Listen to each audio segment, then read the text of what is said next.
સારા global સંકેતો છતાં એફઆઈએસની cache અને વાયદામાં મોટી વેચવાલી, બજારમાં ટેન્શન. અમેરિકાના બજાર ગઈકાલે તેજી સાથે બંધ. એશિયા અને ગિફ્ટ નિફ્ટીમાં પણ પોઝિટિવ સંકેતો, પરંતુ એફઆઈએસના નેટ શોર્ટ 1.5 લાખ કોન્ટ્રાક્ટની નજીક પહોંચ્યા. 3 દિવસના ઘટાડા બાદ ક્રૂડમાં તેજી, ફરી $70 નજીક પહોંચ્યું બ્રેન્ટ. ઇરાક પર ડ્રોન હુમલા અને અમેરિકામાં ઇન્વેન્ટરી ઘટવાથી આશરે 2% આવી તેજી.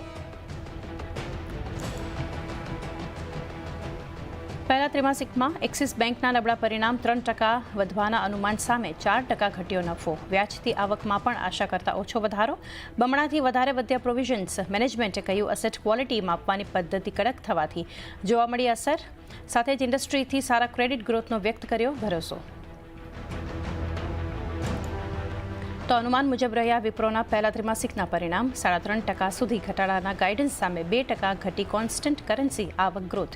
એબિટ માર્જિન્સ પણ અનુમાનથી વધારે, 3%થી વધારે વધ્યો વિપ્રોનો એડીઆર.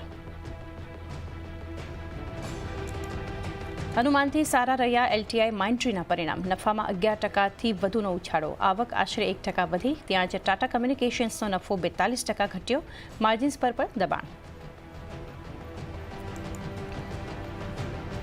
જીઓ ફિનાન્શિયલ સર્વિસીસની આવકમાં આશરે 47%નો ઉછાળો, 4%ની વધીને 325 કરોડ રૂપિયાનો થયો નફો. દેશભરમાં 50,000થી વધુ પોઈન્ટ્સ પર કંપનીની પ્રેઝન્સ. અને નિફ્ટી દિગ્ગજ રિલાયન્સ ઇન્ડસ્ટ્રીઝ આજે જાહેર કરશે પરિણામ. સીએનબીસી બજારના અનુમાન મુજબ પ્રથમ ત્રિમાસિકમાં 2% વધી શકે છે નફો.